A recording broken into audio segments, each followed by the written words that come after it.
چھوٹے سے کلام سے اس محفل کا باقاعدہ آغاز کرتے ہیں۔ برائے خوشنودی امام زمانہ علیہ السلام بلند تر صلوات۔ اللہم صلی علی محمد وآلہ محمد۔ کہاں اہل مودت کو زمانہ یاد رہتا ہے، کہاں اہل مودت کو زمانہ یاد رہتا ہے، فقیروں کو محمد کا گھرانہ یاد رہتا ہے، کہاں اہل مودت کو زمانہ یاد رہتا ہے۔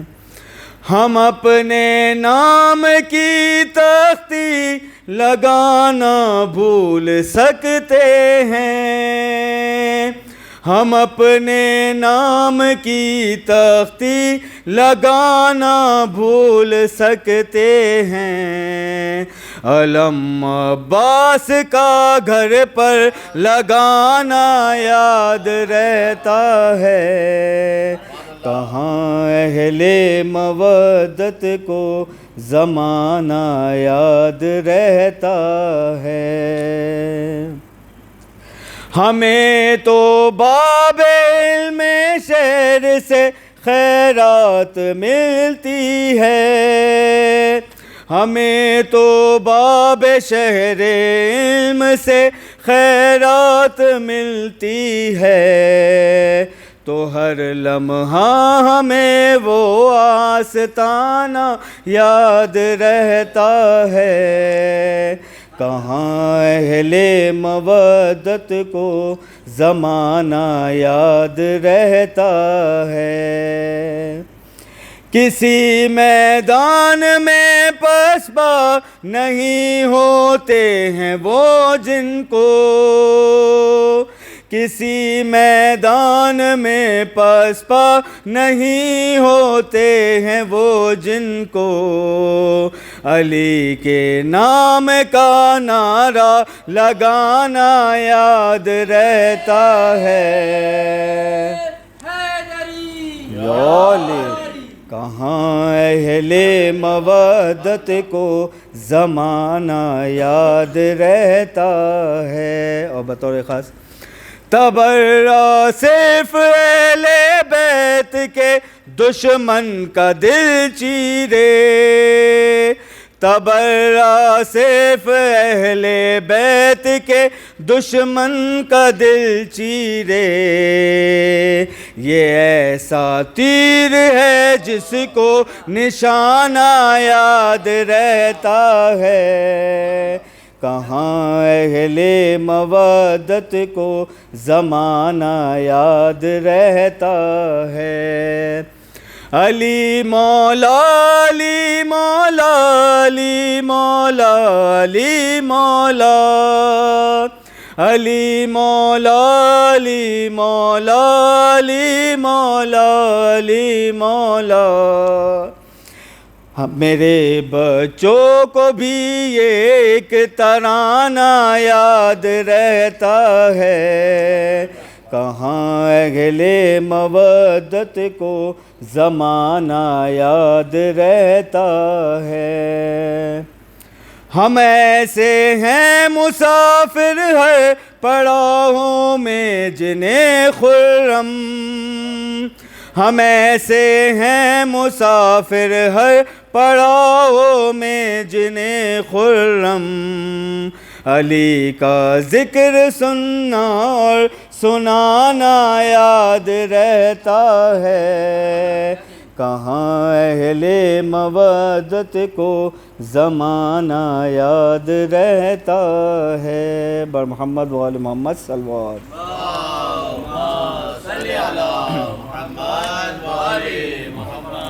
نالین پیمبر جو ہمیں ہوتی میسر، نالین پیمبر جو ہمیں ہوتی میسر، ہم اپنے لیے سر کا اسے تاج سمجھتے، ہم اپنے لیے سر کا اسے تاج سمجھتے، پستی میں گرا تھا جن لوگوں کا ضمیر، پستی میں گرا تھا جن لوگوں کا ضمیر، کس طرح وہ نبی کی معراج سمجھتے۔ اسی اشعار کے ساتھ ملتمس ہوں نہایت ادب و احترام سے جناب ابراہیم کانجی بھائی سے کہ وہ آئیں اور مولا کی شان میں نذران عقیدت پیش کریں. بر محمد و آل محمد صلوات. اللہم صلی علی محمد و آل محمد. پر محمد و آل محمد صلوات. اللہم صلی علی محمد و آل محمد. نعرہ تکبیر، نعرہ تکبیر، نعرہ رسالت، نعرہ حیدری، حیدری، حیدری، نعرہ صلوات. اللہم صلی علی محمد و آل محمد. محبوب کی محفل کو، محبوب کی محفل کو محبوب سجاتے ہیں. محبوب کی محفل کو محبوب سجاتے ہیں. اور آتے ہیں وہی جن کو، آتے ہیں وہی جن کو سرکار بلاتے ہیں. محبوب کی محفل کو محبوب سجاتے ہیں. وہ قلب محمد پر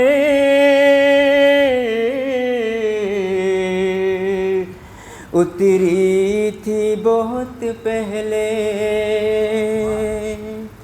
وہ قلب محمد پر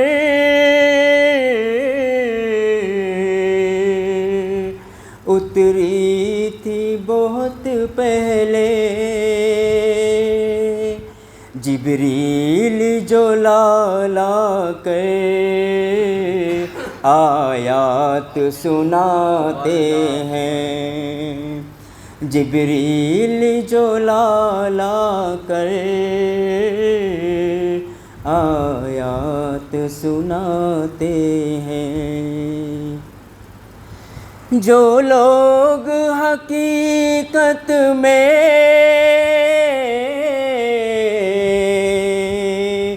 عاشق ہے محمد کے،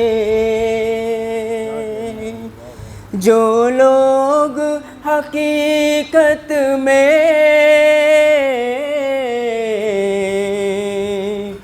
عاشق ہے محمد کے، وہ لوگ یتیموں کو، وہ لوگ یتیموں کو سینے سے لگاتے ہیں. وہ لوگ یتیموں کو سینے سے لگاتے ہیں. کر دے جو کرم آقا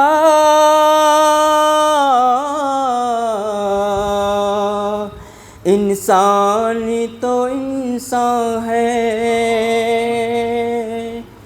کر دے جو کرم آقا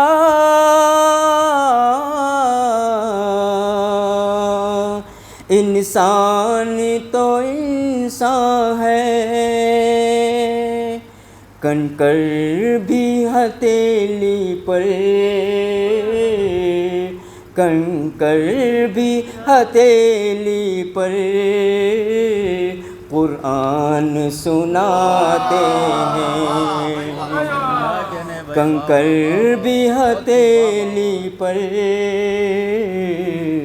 قرآن سناتے ہیں. سو کر بھی جگائے گا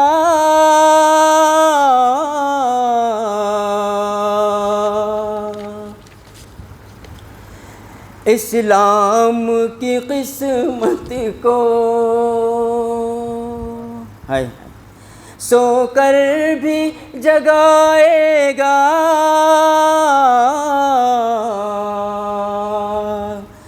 اسلام کی قسمت کو سرکار یوں حیدر کو، سرکار یوں حیدر کو بستر پہ سلاتے ہیں، سرکار یوں حیدر کو بستر پہ سلاتے ہیں، دفناتے تھے زندہ ہی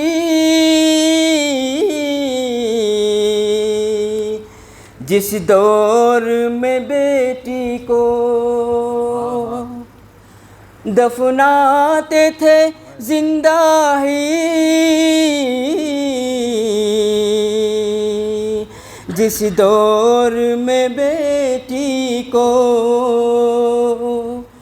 زہرا کو میرے آقا، زہرا کو میرے آقا ماں کہہ کے بلاتے ہیں، زہرا کو میرے آقا ماں کہہ کے بلاتے ہیں، سردار جواناں نے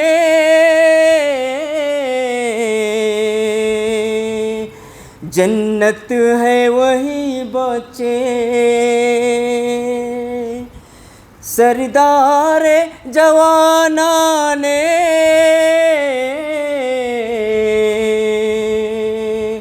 جنت ہے وہی بچے، سرکار میرے جن کا، سرکار میرے جن کا جو خود جھولا جھولاتے ہیں، سرکار میرے جن کا خود جھولا جھولاتے ہیں، اب فکر نہیں مجھ کو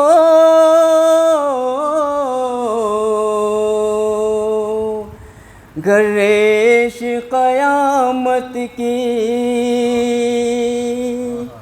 اب فکر نہیں مجھ کو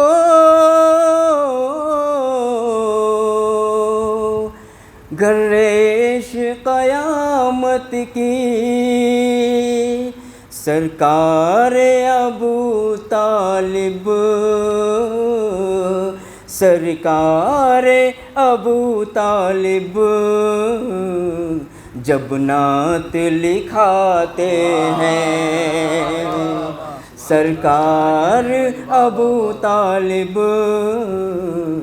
جب نعت لکھاتے ہیں، نعرہ تکبیر، نعرہ رسالت، نعرہ حیدری، حیدری، نعرہ صلوات، جزاک اللہ صلی علی محمد و آل محمد۔ ماشاءاللہ بہت خوب یہ تھے جناب ابراہیم بھائی۔ ایک رات محمد ہوا مہمان رب جلی کا، ایک رات محمد ہوا مہمان رب جلی کا، خالق سے ہوئی بات یہ کہنا ہے ولی کا، پردے میں خدا تھا کہ نہیں تھا کسے معلوم، پردے میں خدا تھا کہ نہیں تھا کسے معلوم، سرور نے بتایا کہ لہجہ تھا علی کا۔ آئیے حضرات، اس کے ساتھ ہی میں ملتمس ہوں مقطع محفل جناب سید حسنین زیدی صاحب سے کہ وہ آئیں اور مولا کی شان میں نذران عقیدت پیش کریں۔ بر محمد و آل محمد صلوات۔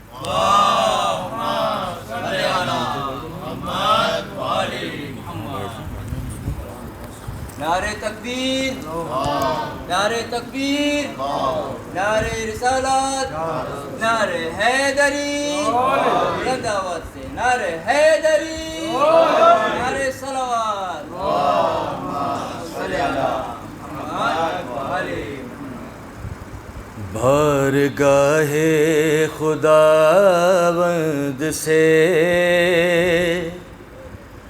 جو بھی چاہے گا وہ پائے گا، بارگاہ خداوند سے جو بھی چاہے گا وہ پائے گا، بارگاہ خداوند سے جو بھی چاہے گا وہ پائے گا،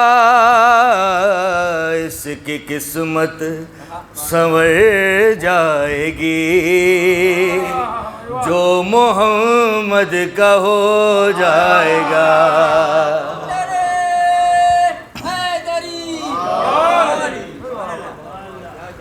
ایک پل میں خدا کی قسم چاند اپنی جگہ چھوڑ دے، ایک پل میں خدا کی قسم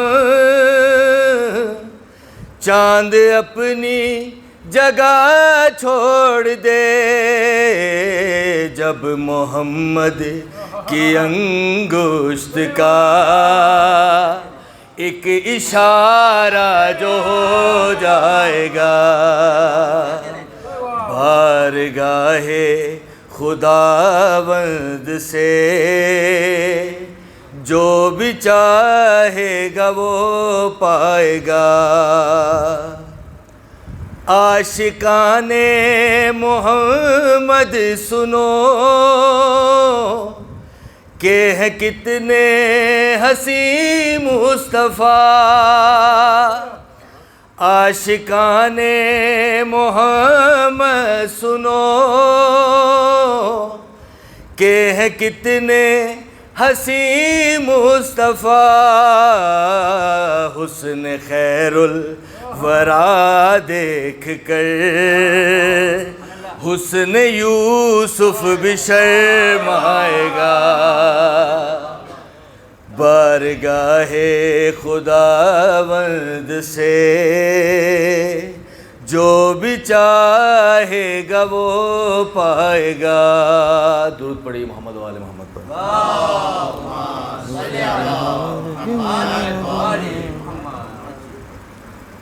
رب سے احمد کی ملاقات علی سے پوچھو، رب سے احمد کی ملاقات علی سے پوچھو، رب سے احمد کی ملاقات علی سے پوچھو، اس ملاقات کی ہر بات علی سے پوچھو، اس ملاقات کی ہر بات علی سے پوچھو، جسم رکھتا نہیں اللہ یہ سب جانتے ہیں، جسم رکھتا نہیں اللہ یہ سب جانتے ہیں، کس کا پردے میں تھا پھر ہاتھ علی سے پوچھو، کس کا پردے میں تھا پھر ہاتھ علی سے پوچھو، ہو علی والے تو دولت کا دکھاوا نہ کرو،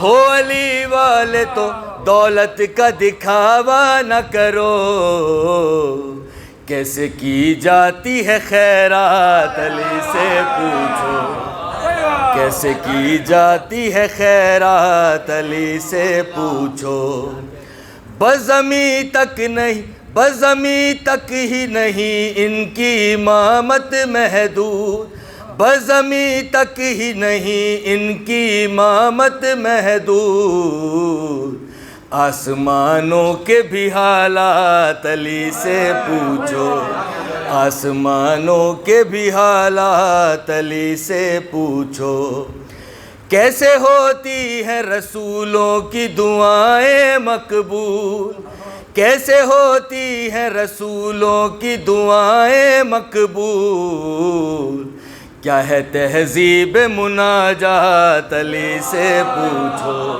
کیا ہے تہذیب مناجات علی سے پوچھو. درود پڑھی محمد و آل محمد.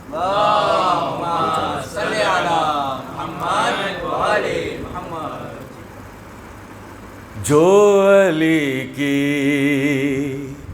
ولا کا منکر ہے، جو علی کی ولا کا منکر ہے، وہ سمجھ لے خدا کا منکر ہے. جو علی کی ولا کا منکر ہے، وہ تو سانسیں حرام لیتا ہے، وہ تو سانسیں حرام لیتا ہے. جو علم کی ہوا کا منکر ہے، جو علم کی ہوا کا منکر ہے، اس کو کیسے شفا ملے لوگوں، اس کو کیسے شفا ملے لوگوں. جو بھی خاکے شفا کا منکر ہے، جو بھی خاکے شفا کا منکر ہے، اس پہ لعنت مدینہ کرتا ہے، اس پہ لعنت مدینہ کرتا ہے. جو بھی کربو بلا کا منکر ہے، جو بھی کربو بلا کا منکر ہے، اس کو قرآن کیا سمجھ آئے، اس کو قرآن کیا سمجھ آئے. جو حدیث قصہ کا منکر ہے، جو حدیث قصہ کا منکر ہے، اس کو مسجد قبول کرتی نہیں، اس کو مسجد قبول کرتی نہیں. جو بھی فرش عزا کا منکر ہے، جو بھی فرش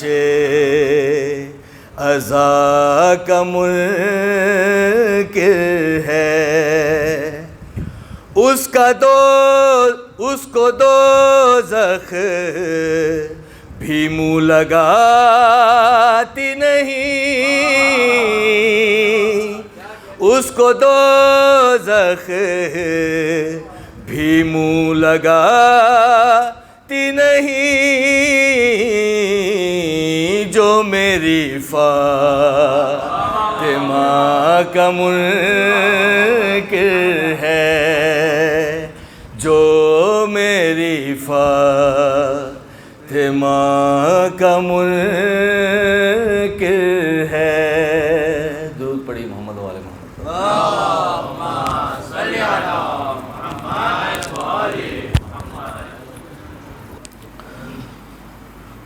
اعوذ باللہ من الشیطان اللعین الرجیم. بسم اللہ الرحمن الرحیم. الحمد للہ الذی یخلق ولم یخلق ویرزق ولا یرزق ویطعم ولا یطعم ثم الصلاة والسلام علی عبدک ونبیک وصفیک ورسولک وخیرتک من الخلق ابی القاسم محمد. اللہم صلی علی محمد وعلی محمد وعلی اہل بیتہ الطیبین الطاہرین المعصومین المظلومین سیما ابن عمہ علی علیہ السلام وہو النبأ العظیم والصراط المستقیم والقرآن الکلیم وہو الصدیق الاکبر والفاروق الاعظم وحبل اللہ المتین وامام المسلمین ووصی رسول رب العالمین واللعنۃ الدائمۃ علی اعدائہم اجمعین. اما بعد فقد قال اللہ سبحانہ وتعالی فی محکم کتابہ المبین. بسم اللہ الرحمن الرحیم. سبحان الذی اسری بعبدہ لیلا من المسجد الحرام الی المسجد الاقصی. صلوات علی محمد و آل محمد. اللہم صلی علی محمد و آل محمد. سامعین محترم، عزیزان گرامی قدر، ابتدائے سخن میں آپ تمام عاشقان رسول خدا اور عاشقان امیر المؤمنین کی خدمت میں اس متبرک رات کی مبارکباد پیش کرتا ہوں، اور بالخصوص زمانے کے امام کی خدمت میں اس متبرک رات کی مناسبت سے ہدیہ تہنیت اور ہدیہ تبریک پیش کرنے کے لیے ایک دفعہ مل جل کر بآواز بلند صلوات پڑھ دیں. اللہم صلی علی محمد و آل محمد. جزاک اللہ. سامعین محترم، آج کی رات اہل تسنن اور اہل تشیع دونوں کے نزدیک بابرکت مانی جاتی ہے. البتہ نظریوں میں اختلاف موجود ہے. اہل سنت کے یہاں پر 27 رجب کی رات کے متعلق حتمی قول ہے کہ پیغمبر اکرم کو اسی رات میں معراج نصیب ہوئی، اور ان کے نزدیک یقیناً یہ قول بھی ہے کہ پیغمبر اکرم کو ساری زندگی میں ایک ہی معراج نصیب ہوئی، اور وہ معراج 27 رجب کی رات ہی کو نصیب ہوئی. ہم جبکہ تھوڑا سا نظریہ مختلف رکھتے ہیں. ہم کہتے ہیں 27 رجب کی رات ہی معراج نصیب نہیں ہوئی، 27 رجب کی رات بھی معراج نصیب ہوئی ہے. یہ ہمارا ماننا ہے، کیونکہ ہمارا یہ ماننا ہے کہ جب بھی دوست کو دوست کی یاد آتی تھی تو سواری بھیج کر بلوا لیا کرتا تھا، اور جو باتیں ہوتی تھی وہ کر لیا کرتا تھا. اب کسی کو پتہ نہیں لگ سکتا کہ اس نے کتنی مرتبہ پیغمبر اکرم کو عرش پر بلایا. یہ وہی بتا سکتا ہے جو گھر کا فرد ہو. لہذا اگر آپ کتابیں کھنگالیں اور گھر کے افراد کی بات جاننے کی کوشش کریں تو آپ کو ایک قول ملے گا کہ چھٹے امام جعفر صادق علیہ الصلاۃ والسلام، اللہم صلی علی محمد، فرمایا اُرِجَ النَّبِيُّ إِلَى السَّمَاءِ 120 مرتن، کہ نبی کو آسمان پر 120 مرتبہ اللہ نے بلایا معراج کے لیے. 120 مرتبہ معراج نصیب ہوئی. اور کمال کی بات یہ ہے کہ 120 میں سے 2 مرتبہ بڑی معراج نصیب ہوئی ہے. 2 مرتبہ پیغمبر اکرم کو بڑی معراج نصیب ہوئی ہے. اور کمال یہ ہے کہ 1 مرتبہ فاطمہ کو دینے کے لیے بلایا، 1 مرتبہ علی کی ولایت دینے کے لیے بلایا ہے. 2 مرتبہ بڑی معراج ہوئی اور دونوں مرتبہ علی و فاطمہ کے سبب سے ہوئی. لہٰذا یہ تو ہو گیا پہلا نظریہ. اچھا، اس میں بھی دیکھیے ہم پر اعتراض کر دیا جاتا ہے کہ بھلا یہ کیسا ہو سکتا ہے کہ پیغمبر اکرم جو کہ زمین پر رہتے تھے وہ آسمانوں پر چلے گئے، اور یہ ساری کی ساری من گھڑت باتیں ہیں. ہمیں اس پر حیرت ہوتی ہے کہ ایک بشر ہو وہ عرش پر اپنے خالق سے ملنے چلے جائے. تو میں نے بڑھ کر کہا کہ حیرت اس پر نہیں کہ وہ وہاں کیسے جاتے تھے، کیونکہ وہ تو تھے ہی وہیں کے. حیرت اس پر ہے وہ یہاں کیسے آیا کرتے تھے. کیونکہ خاکی پتلوں کے درمیان زندگی گزارنا یہ معجزے سے کم نہیں ہے، وہ ان کے درمیان زندگی گزارتے تھے، یہ معجزہ تھا۔ لہٰذا سامعین محترم، ایک تو ہم نے آپ کے سامنے بیان کر دیا کہ ایک مناسبت یہ ہے کہ معراج کے حوالے سے قول موجود ہے اہل سنت کے یہاں پر بھی اور ہمارے یہاں پر بھی۔ دوسری مناسبت جو ہمارے یہاں زیادہ معروف ہے اور جس کی وجہ سے یہ دن بہت زیادہ متبرک ہو گیا 27 رجب کا دن، وہ کیا ہے؟ اس دن کو کہا جاتا ہے یوم مبعث رسول، یا کہا جاتا ہے یوم بعثت رسول، یا کہا جاتا ہے کہ رسول اللہ رسالت پر مبعوث ہوئے۔ تو اس کا مطلب کیا ہے؟ بعثت، مبعوث، مبعث، اس کا مطلب کیا ہے؟ اس کا مطلب یہ ہے کہ آفیشلی پروردگار عالم نے رسول اللہ کو کہا تھا کہ اب تم یہ اعلان کر دو لوگوں کے درمیان کہ میں رسول بنا کر بھیجا گیا ہوں۔ آپ نے غور نہیں کیا، یہ نہیں کہا کہ میں بھیجا گیا پھر بنایا گیا ہوں، کہا میں بنا کر بھیجا گیا ہوں، لیکن اعلان ہو رہا ہے 40 سال بعد اور وہی اتر رہی ہے 40 سال بعد۔ اچھا اب اس پر بھی یہ سوال ہو سکتا ہے کہ اگر پہلے بھی نبی تھے، 40 سال پہلے بھی وہ نبی تھے اور نبوت کے عہدے پر فائز تھے، تو قرآن ان پر کیوں نہیں اترا؟ یہ 40 سال کی عمر میں ہی کیوں ان پر وہی اترنا شروع ہوئی اور 40 سال کی عمر پہ ہی ان پر کیوں قرآن اترنا شروع ہوا؟ تو اس کا آسان سا جواب ایک عالم نے دیا اور بڑا خوبصورت جواب دیا کہ پہلے اس لیے قرآن نہیں اتارا کہ گویا پروردگار عالم کہنا چاہ رہا تھا اے محمد پہلے لوگوں کو قرآن بن کر بتا دے پھر قرآن پڑھ کر سنا دے، پہلے قرآن میں ڈھل، قرآن بن کر بتا دے اور اپنا کردار ان پر آشکار کر، اس کے بعد پھر قرآن پڑھ کر سنا دینا۔ لہذا سامعین محترم، یہ اہل سنت کے یہاں پر یہ قول موجود ہے اور ان کا یہ ماننا ہے کہ نبی 40 سال بعد نبی بنے تھے، جبکہ ہمارا ایسا ماننا نہیں ہے۔ ہم کہتے ہیں نبی جس وقت دنیا میں آتا ہے نبی ہوتا ہے، بلکہ عقیدہ ہمارا اس سے بھی بلند ہے، کیونکہ رسول اللہ نے کہا ہے کنت نبیا وآدم بین الماء والطین، میں اس وقت بھی نبی تھا جب آدم پانی اور مٹی کے درمیان موجود تھے۔ دیکھیے ابھی بھی کچھ لوگوں نے غور کیا، باقی لوگ نہیں پہنچے۔ یہ نہیں کہا کہ میں اس وقت تھا جب آدم پانی اور مٹی کے درمیان تھے، کہا میں اس وقت نبی تھا۔ ایک مثال دے کر سمجھاتا ہوں۔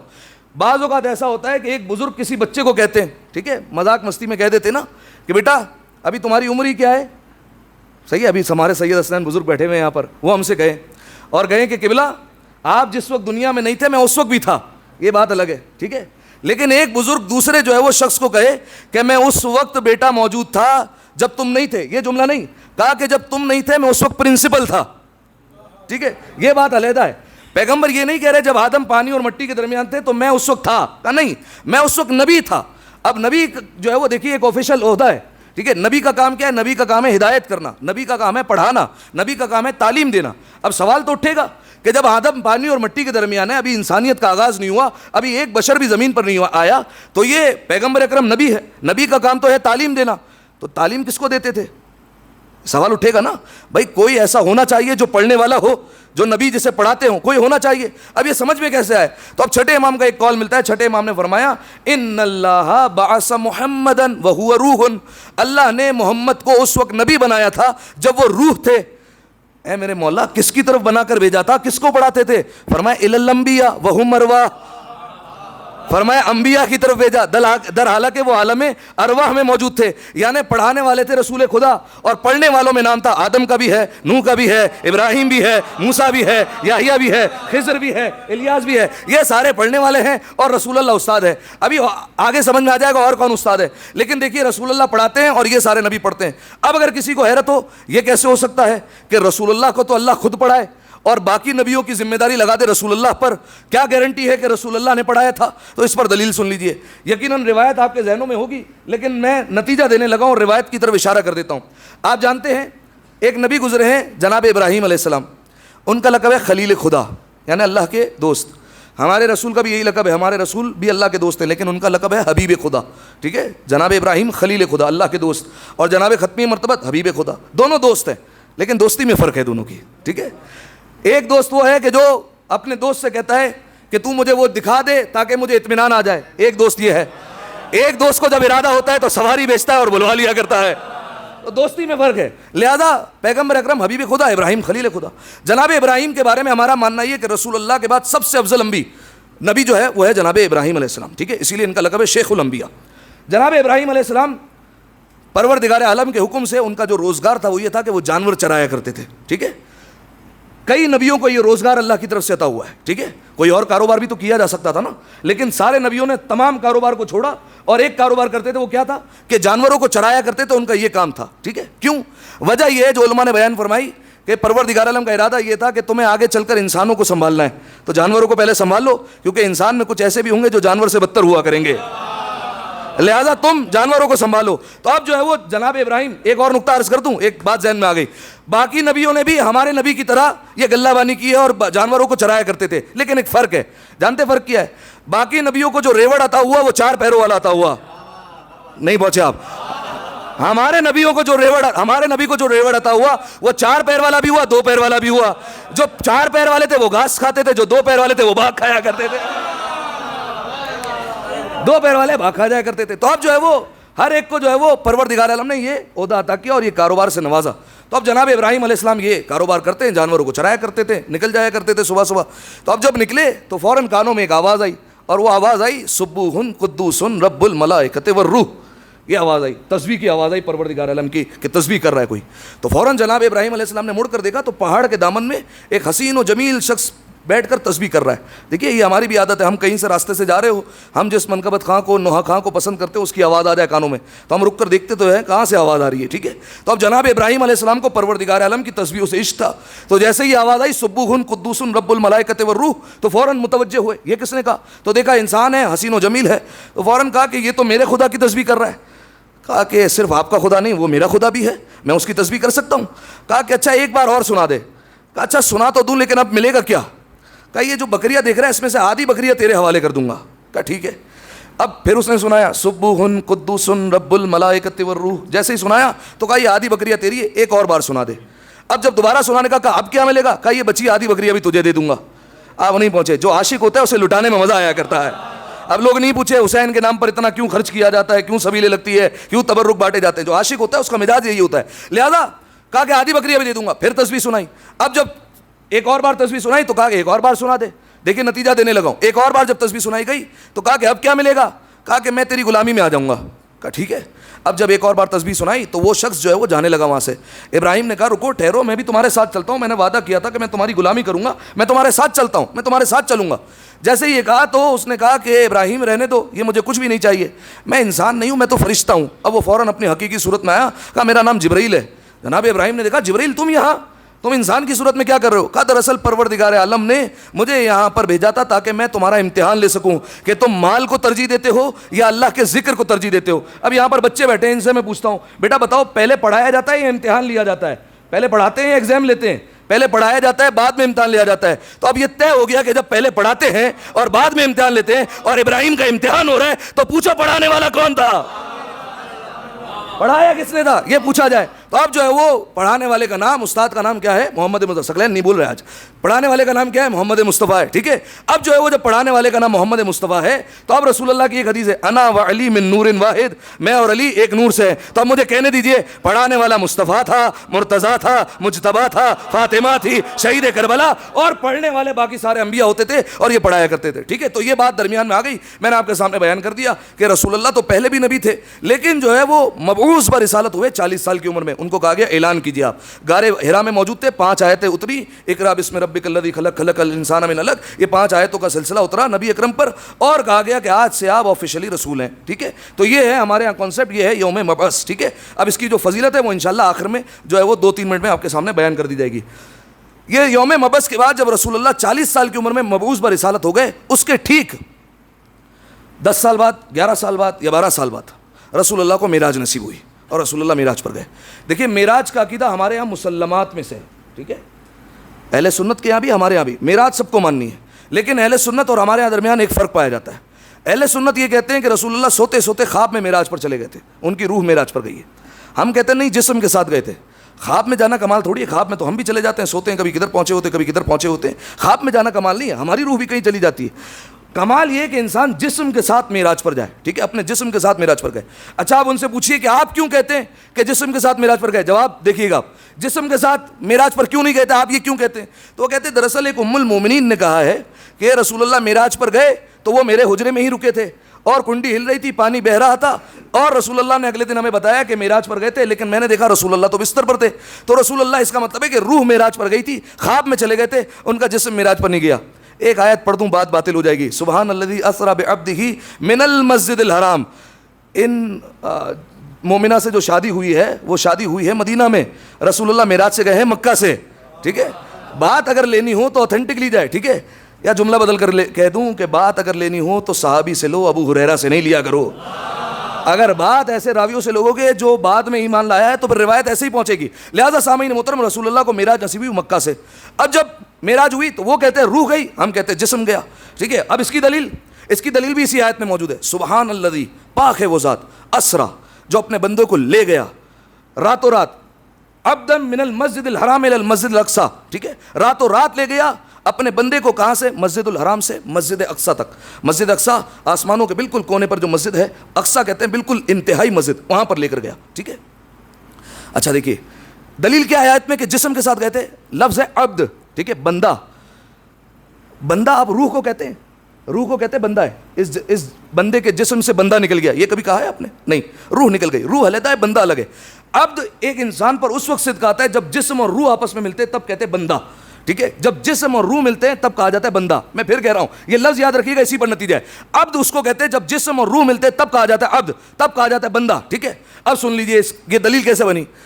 بغداد ہے اور بغداد میں کچھ علماء بیٹھ گئے اور کانفرنس ہو رہی ہے کہ رسول اللہ کو جو معراج ہوئی وہ جسمانی ہوئی یا روحانی ہوئی. فجر کے بعد سے بیٹھے ہوئے ہیں اور لگے ہوئے ہیں. ٹھیک ہے. اور یہ طے ہو رہا ہے, کبھی جو ہے وہ کھانے لائے جا رہے ہیں, کبھی حلوہ آ رہا ہے, کبھی کھائے جا رہے ہیں, اور جو ہے وہ طے ہو رہا ہے کہ یہ جو معراج تھی وہ جسمانی تھی یا روحانی تھی.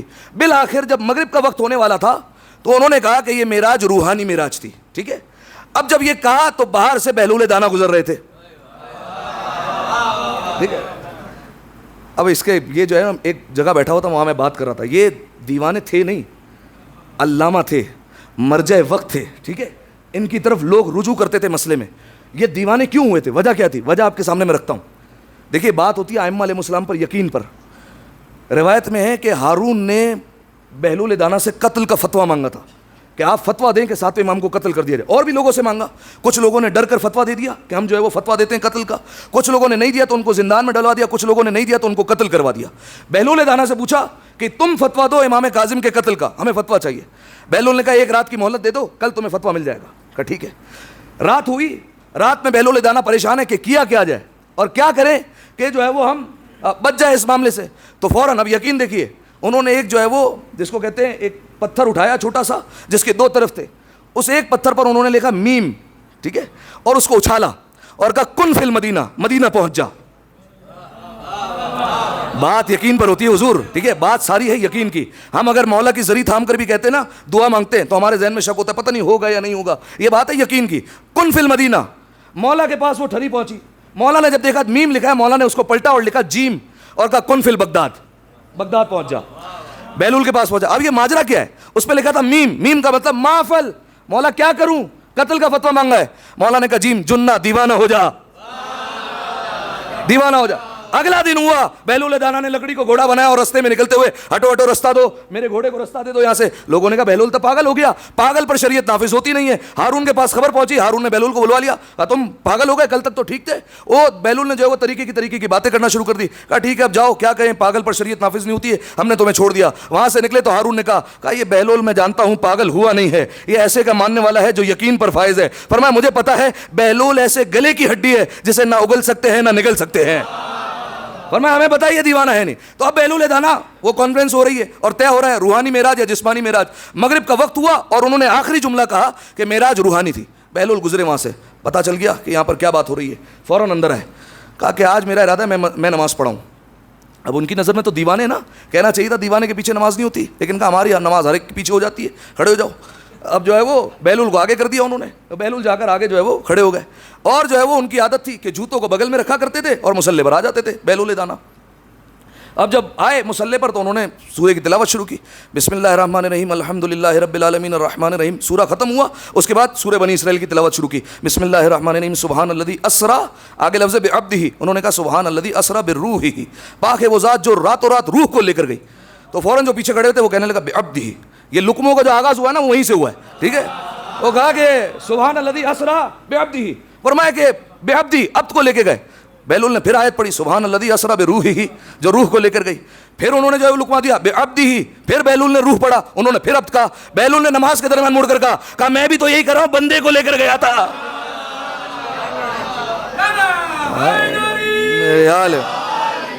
میں بھی تو یہ کہہ رہا ہوں بندے کو لے کر گیا تھا. بندہ بنتا ہے جسم اور روح کے مرکب سے.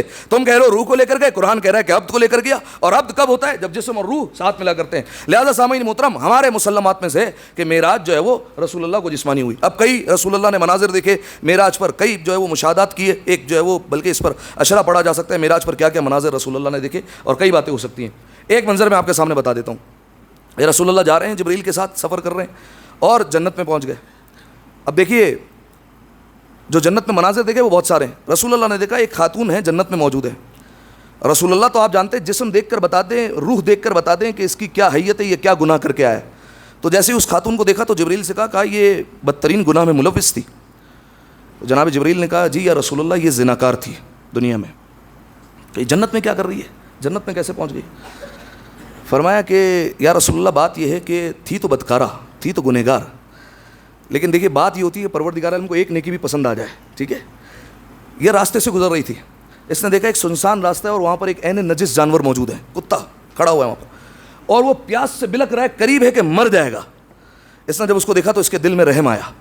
اس نے کہا کیا کیا جائے, تو دیکھا قریب میں کنواں ہے لیکن کنویں میں پانی کافی نیچے موجود ہے جس کی وجہ سے یہ کتا پی نہیں پا رہا پانی. اب کیسے نکالا جائے, نہ ڈول ہے نہ رسی ہے, اب کس طریقے سے اس کتے کو سیراب کیا جائے. تو اس نے جو بھی ہے اپنا دوپٹہ ہے یا چادر ہے اس کو اتارا اور اس کو ڈال دیا کنویں میں. اور کنویں میں جب ڈالا, جب پوری چادر تر ہو گئی اور اس کو نکالا تو اس کو نچوڑ کر کتے کے منہ میں جو ہے وہ پانی اس نے پلا دیا. پروردگار عالم نے کہا ہے تو بدکارہ لیکن دل میں رحم بھی پایا جاتا ہے. جب اس کے دل میں رحم ہے تو ہم تو ارحم الراحمین ہیں. لہذا پروردگار عالم کو ایک نیکی پسند ہے, پروردگار عالم نے جنت میں داخل کر دیا. خلاصہ کلام یہ روایت کیوں سنائی؟ بندوں پر رحم کیجئے تاکہ اللہ آپ پر رحم کیجئے. ارحم ترحم, یہ مشہور جملہ ہے. رحم کیجئے تاکہ آپ پر رحم کیا جائے. پروردگار عالم اس وقت تک رحم نہیں کھاتا جب تک انسان بندوں پر رحم نہ کرے. اس کے بندوں پر رحم کریں گے تو پروردگار عالم کی رحمت اترتی ہے. اب خیر آخری جو ہے وہ بات کر لوں اور پھر جو ہے وہ عید مبعث کے حوالے سے ایک دو جملے. رسول اللہ جب معراج سے واپس آئے تو جیسے ہی پہنچے تو صحابہ کے درمیان آئے تو صحابہ سے کہنے لگے کل رات میں معراج پر گیا تھا. سارے پریشان, یہ جو ہے وہ کل رات کو ہمارے ساتھ ہی تھے اور پھر جو ہے وہ راتوں رات جو ہے وہ معراج پر ہو کے بھی گیا, آ گئے اور آسمان کا سفر بھی کر لیا. یہ کیسے ہو سکتا ہے؟ ٹھیک ہے, حالانکہ سفر بہت طویل ہے. یہ جو روایت کے جملے کہ جب پیغمبر اکرم معراج پر پہنچے تو پروردگار عالم کہتا رہا ادنو منی, قریب آتا جا, قریب آتا جا. یہ کہا ہے کہ 10 مرتبہ پروردگار عالم نے کہا قریب آنے کا. ٹھیک ہے, اور یہ ایک مرتبہ قریب ہونا 1000 سال کے برابر تھا, اتنا قریب ہوئے. لیکن وقت یہاں پر رکا ہوا ہے اور وہاں پر چل رہا ہے. ٹھیک ہے, لہذا پیغمبر اکرم معراج سے ہو کر آ گئے. اب جب معراج سے ہو کر آئے اور صحابہ کو کہا تو صحابہ حیرت کرنے لگے, لیکن جو ماننے والے تھے انہوں نے مان لیا کہ رسول اللہ کو معراج ہوئی. تو ایک نے پوچھ لیا بڑھ کر بأی لغت مخاطبہ کا, ذرا یہ بتائیے کہ جب آپ کی اللہ سے باتیں ہوئی تو اللہ نے کس کے لہجے میں بات کی تھی آپ سے؟ سلامت رہیے آپ, سلامت رہیے. یہ جو آپ کا بولتا ہوا عشق ہے نا, یہ دلیل ہے کہ علی کی محبت باپ کی وراثت سے نہیں ماں کی شرافت سے ملا کرتی ہے. لہذا جب یہ کہا نا بأی لغت مخاطبہ کا, اللہ نے کس لہجے میں بات کی ہے, تو فوراً جو ہے وہ رسول اللہ نے کہا تکلمنی باللغت باللہجت علی ابن ابی طالب, اللہ نے مجھ سے علی کے لہجے میں بات کی تھی. توصیف محمد کی ہو تحریر کہاں تک, توصیف محمد کی ہو تحریر کہاں تک, ناچیز کا ادراک تو پہنچا ہے یہاں تک, جبریل کے پر جلنے کا امکان ہے جہاں تک, نالین محمد کی رسائی ہے وہاں تک, نالین محمد کی رسائی ہے وہاں تک. اب اس سے جو آگے ہے وہ پردے میں نہا ہے, حیدر کا جو لہجہ ہے تو خالق کی زبان ہے, حیدر کا جو لہجہ ہے تو خالق کی زبان ہے. یار بس سامعین محترم, کل کا دن انتہائی متبرک اور بابرکت دن, یوم مبعث رسول. رسول اللہ آفیشلی رسالت کے عہدے پر فائز ہوئے اور اعلان کیا کہ دیکھو میں اللہ کی طرف سے بھیجا گیا ایک رسول ہوں. اس دن کے متعلق نوے امام محمد تقی علیہ الصلوۃ والسلام, اللہم صلی علی محمد, مولا کا فرمان ہے کہ آج کی رات, یعنی مولا نے پہلے رات کے حوالے سے بات کی, آج کی رات یعنی 27 رجب کی جو رات ہے, فرمائے یہ رات ان تمام چیزوں سے بہتر ہے جن پر سورج چمکتا ہے. ٹھیک ہے, سورج پوری دنیا میں چمکتا ہے, یعنی یہ ایک رات پوری دنیا کی جو ہے وہ مدت کے برابر ہے. ٹھیک ہے, بلکہ اس سے بھی بہتر ہے ایک رات. مولا نے کہا کہ اس ایک رات میں جو عمل کر لے پروردگار عالم اسے 60 سال کی عبادت کا ثواب عطا کرتا ہے, 60 سال کی. اب پوچھا گیا مولا سے مولا وہ عمل کیا ہے, تو مولا نے ایک عمل بتایا صرف, کہا یہ ایک عمل کر لو تو تمہاری عبادت شمار ہو جائے گی. اب وہ عمل کیا ہے؟ 12 رکعت نماز ہے. ٹھیک ہے, دو دو دو دو دو دو, ٹھیک ہے, 6 نمازیں پڑھنی ہے فجر کی طرح بالکل. اب جو روایت میں وہ یہ ہے کہ الحمد کے بعد سورہ محمد سے لے کے سورہ ناس تک کوئی بھی سورہ پڑھ لے, آپ کی مرضی ہے. آپ جو ہے وہ سورہ قدر پڑھیں, سورہ ناس پڑھیں, سورہ فلق پڑھیں, سورہ کوثر پڑھیں, سورہ عصر پڑھیں, آپ کی اپنی مرضی ہے. ایک سورہ پڑھیں, 2 رکعت کر کے پڑھنی ہے فجر کی طرح. 6 نمازیں ہوگی, 12 رکعت ہو جائے گی, ٹھیک ہے. 12 رکعت جب کمپلیٹ ہو تو اس کے بعد سورہ مبارکہ الحمد, 4 کل, سورہ انا انزلنا اور آیت الکرسی, یہ 7 مرتبہ پڑھنا ہے. اور اس کے بعد ایک چھوٹی سی دعا پڑھنی ہے. اس کے بعد معصوم نے فرمایا جو مانگنا چاہتے ہو پروردگار عالم سے مانگو, پروردگار عالم عطا کرے گا, ٹھیک ہے. اتنی افضل رات. تو یہ نماز ادا کرنی ہے. اس کا وقت کب تک ہے؟ آدھی رات سے پہلے تک. ہمارے یہاں آدھی رات ہو جاتی ہے 12 بجے, ٹھیک ہے. 12 بجے سے پہلے اور عشاء کے درمیان اس نماز کو جو ہے وہ ادا کر لینا ہے. یہ 12 رکعت جو ہے وہ نماز انسان کو ادا کر لینی ہے. تو اب جو ہے وہ کوشش کیجیے گا کہ اس نماز کو لازمی ادا کریں تاکہ 60 سال کا ثواب انسان حاصل کرے. ویسے ہی کرفیو لگائے, باہر تو نکل نہیں سکتے, تو بہتر ہے گھر میں بیٹھ کے نماز پڑھ لیں, ٹھیک ہے. تو یہ 12 رکعت جو ہے وہ نماز پڑھ لیں, ٹھیک ہے. یہ ہو گئی ایک بات آج کے رات کے حوالے سے. اس کے بعد جب کل کا دن آتا ہے تو کل کے دن کے اعتبار سے جو سب سے اہم عمل ہے وہ کیا ہے ثقلین بھائی؟ ہاں سبحان اللہ, روزہ, ٹھیک ہے. سب سے اہم اور سب سے افضل ترین عمل ہے وہ ہے روزہ, ٹھیک ہے. سب سے بہتر. سال کے 4 روزے ایسے ہیں, ماہ رمضان کے ہٹا دیجیے آپ, حرام روزوں کو ہٹا دیجیے اور مکروہ روزوں کو ہٹا دیجیے. اس کے علاوہ سارے سال کے روزہ رکھنا مستحب ہے, ٹھیک ہے. اس میں سے بھی 4 روزے ایسے ہیں جن کی بہت زیادہ تاکید کی گئی ہے, ٹھیک ہے. کون کون سے دن ہیں وہ؟ ہاں عید داول اور جزاک اللہ. تاریخ کون سی ہے؟ ہاں 25 ذی-القعدہ, آسن 25 ذی-القعدہ ایک, اور بولیں بھائی بولیں, 13 رجب نہیں ہے, 18 ذی الحج, آسن 2 ہو گئی. 25 ذی-القعدہ, 18 ذی الحج اور 27 رجب, آسن, اور ایک رہ گیا نہیں, 17 ربیع الاول, ٹھیک ہے. 17 ربیع الاول, 27 رجب, 25 ذی-القعدہ, 18 ذی الحج. یہ جو ہے وہ 4 روزے سال کے سب سے زیادہ جن پر تاکید کی گئی ہے, زور دیا گیا کہ روزہ رکھو. اور اس کے 27 رجب کے متعلق معصوم نے فرمایا جو کل کا روزہ رکھ لے اللہ اسے 70 سال کے روزوں کا ثواب عطا کرتا ہے, ٹھیک ہے. کل کے ایک روزے کا ثواب ایکولس ٹو 70 سال کے روزوں کے برابر, ٹھیک ہے. اچھا, اب جس کا اگر بالفرض جو ہے وہ کوئی قضا روزہ باقی ہے ماہ رمضان کا, تو وہ مستحب روزے کی نیت سے روزہ نہیں رکھ سکتا. اگر مستحب کی نیت سے روزہ رکھے گا تو وہ گیا بھی, ثواب بھی نہیں ملے گا, نیت بھی گئی, روزہ بھی گیا, ٹھیک ہے. کس نیت سے رکھنا ہے؟ ماہ رمضان کا قضا روزے کی نیت سے آپ نے روزہ رکھنا ہے, اور نیت یہ کرنی ہے, ارادہ یہ کرنا ہے کہ اگر یہ قضا روزہ نہیں ہوتا تو میں یہ 27 رجب کا روزہ بھی ضرور رکھتا, تو پروردگار عالم قضا کو بھی ہٹا دے گا اور اس روزے کا ثواب بھی عطا کر دے گا, ٹھیک ہے. اس روزے کا ثواب بھی انسان کو مل جائے گا. ایک روایت اس کے حوالے سے اور بھی پیش کر دوں کہ چھٹے امام جعفر صادق علیہ الصلوۃ والسلام, اللہم صلی علی محمد, چھٹے امام کی خدمت میں ایک شخص آیا اور امام نے اس سے ایک سوال پوچھ لیا. فرمایا یہ بتاؤ, اس کا نام غالباً سالم تھا. مولانا نے پوچھا سالم, رجب کا آخر چل رہا ہے, غالباً یہی دن ہوں گے. مولانا نے پوچھا سالم ذرا یہ بتاؤ کہ ماہ رجب میں اب تک کتنے روزے رکھے؟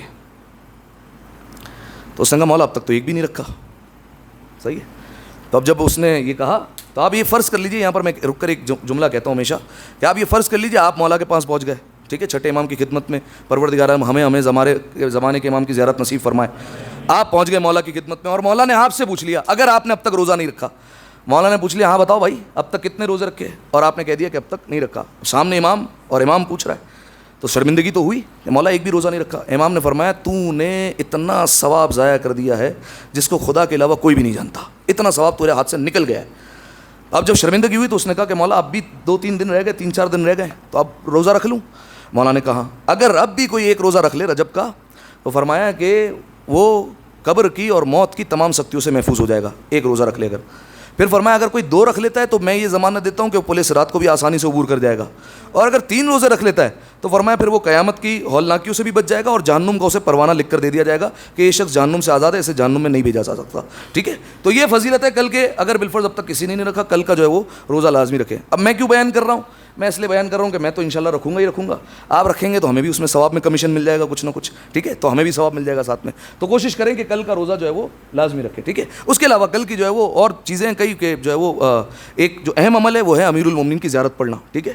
تو امیر المومنین کی کوئی بھی آپ زیارت پڑھ سکتے ہیں, بہتر ہے زیارت امین اللہ کی تلاوت کی جائے. اس کے علاوہ جو ہے وہ محمد و آل محمد پر کثرت سے درود پڑھنا, یہ کل کے جو ہے وہ عمل میں. اسی طریقے سے غسل کرنا, غسل کرنے کے متعلق لیکن یہ ہے کہ غسل کیا جائے گا تو رجا کی نیت سے, اس کے بعد پھر جو ہے وہ وضو بھی ساتھ میں کیا جائے گا نماز پڑھنے کے لیے, ٹھیک ہے. تو تو یہ سارے عمل ہے، اور بھی جو ہے وہ نماز اور دعائیں وغیرہ ہیں، لیکن یہ آپ 3-4 عمل کر لیں یہی بہت ہے. اور آج کی ایک جو نماز ہے 12 رکعت، اس کو 12 بجے سے پہلے برائے مہربانی اس کو ادا کر لیجیے گا، تو یقیناً 60 سال کی عبادت کا ثواب بھی مل جائے گا. اور معصوم کی زبان سے نکلا ہوا جملہ ہے کہ جو حاجت مانگو گے وہ پوری ہوگی.